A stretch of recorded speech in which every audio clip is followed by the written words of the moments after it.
questions. Questions orales. The Honourable Leader.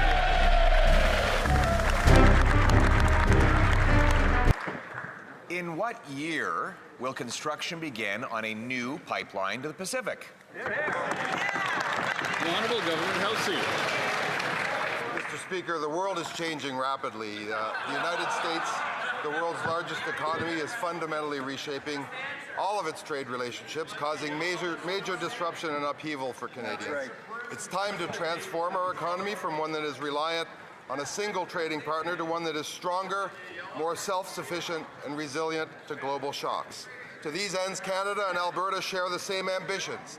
Diversify our export markets, make Canada an energy superpower, and build a stronger, cleaner, more independent, more competitive economy. Honourable Leader of the Opposition. All right, he can't tell us the year in which construction will begin. Can he tell us in what decade will construction begin on a new pipeline to the Pacific? The Honourable Minister of the Environment and Climate Change.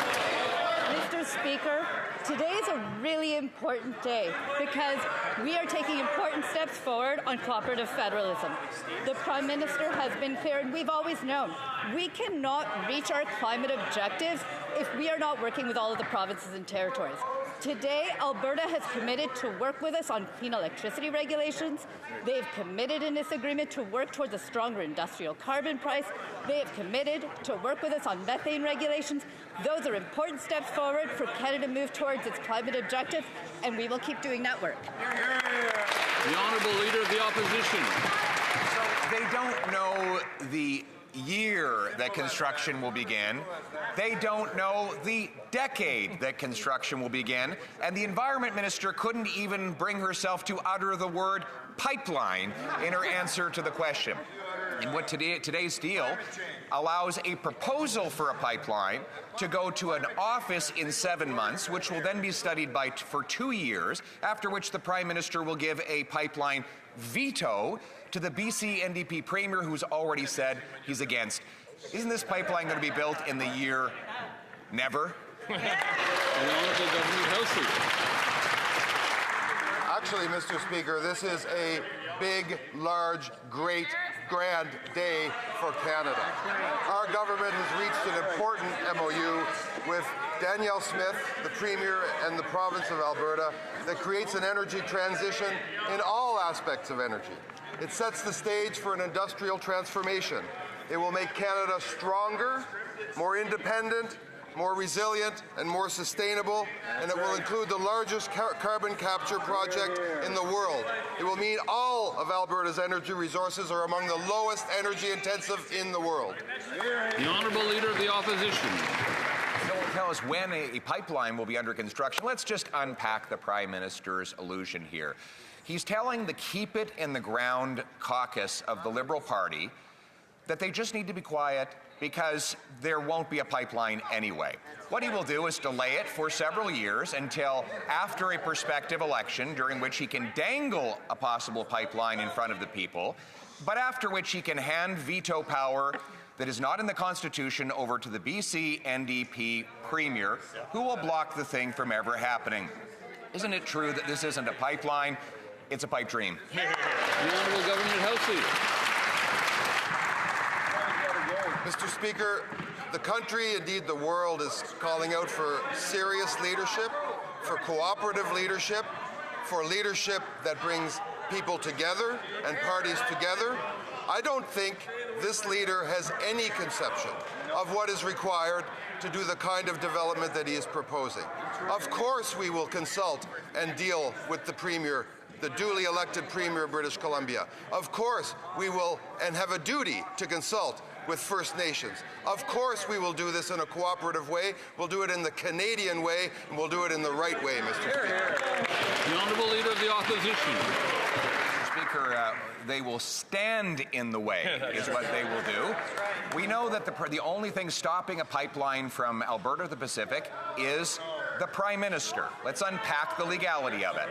The Constitution, Section 9210A, gives the federal government exclusive approval power for a pipeline.